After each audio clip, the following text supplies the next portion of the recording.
જામનગરની અંદર એક મોટો કિસ્સો સામે આવ્યો છે। લાખા બાવળ નજીક એક મોટો રેલવે અકસ્માત ટળી ગયો હતો અને રેલવે ટ્રેન પોતાના માર્ગથી થોડું વિમુક્ત થઈ ગઈ હતી, પરંતુ ગતિની નમ્રતા અને યોગ્ય વ્યવસ્થાપન દ્વારા મોટું દૂષણ અટકી ગયું છે।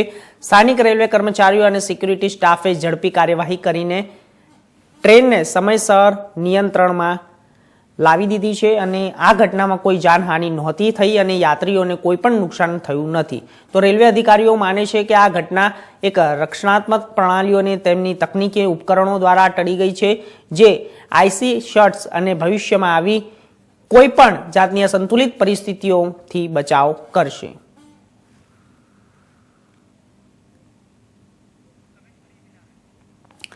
તો અત્યારે હાલ એક જામનગરમાં કિસ્સો સામે આવ્યો છે, ઘટના સામે આવી છે કે લાખા બાવળ નજીક એક મોટો રેલવે અકસ્માત ટળી ગયો છે। રેલવે ટ્રેન પોતાના માર્ગથી થોડું વિમુક્ત થઈ ગઈ હતી, પરંતુ ગતિની નમ્રતા અને યોગ્ય વ્યવસ્થાપન દ્વારા મોટું દૂષણ અટકી ગયું છે। સ્થાનિક રેલવે કર્મચારીઓ અને સિક્યુરિટી સ્ટાફે ઝડપી કાર્યવાહી અને ટ્રેનની સમયસર નિયંત્રણમાં લાવી દીધું હતું। તો આ ઘટનામાં કોઈ પણ જાનહાનિ થઈ નથી, યાત્રીઓનું કોઈ પણ નુકસાન થયું નથી। તો રેલવે અધિકારીઓ માને છે કે આ ઘટના રક્ષણાત્મક પ્રણાલીઓ અને તકનીકી ઉપકરણો દ્વારા ટળી ગઈ છે, જે હવે અસંતુલિત પરિસ્થિતિઓમાં પણ બચાવ કરશે।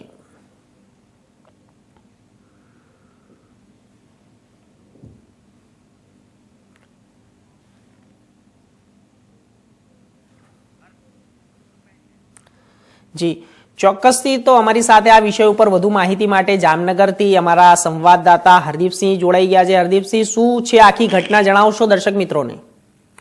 જી, આપને જણાવી દઉં છું, કાલે ઓખાથી રવાના થઈ ગાડી ભાવનગર નજીક દરમિયાન રેલવે ટ્રેક પર પડતા ગાડી તો થાકી રહી હતી।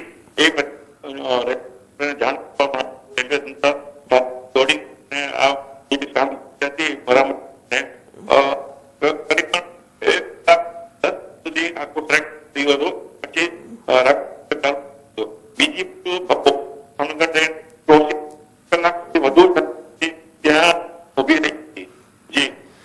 જી હરદીપજી, તો અત્યારે હાલ શું સામે આવી રહી છે માહિતી અને આના ઉપર શું કાર્યવાહી કરવામાં આવી રહી છે આગળ, અને કેવી રીતે આ ઘટના સામે આવી અને સૌથી પહેલા કોણે ધ્યાન દોર્યું હતું? સ્થાનિક લોકોએ ધ્યાન દોર્યું હતું અને ખાસ કહેવામાં આવે છે કે ત્યાં ઠંડીને કારણે થઈ શકે છે એવી માહિતી રહી છે।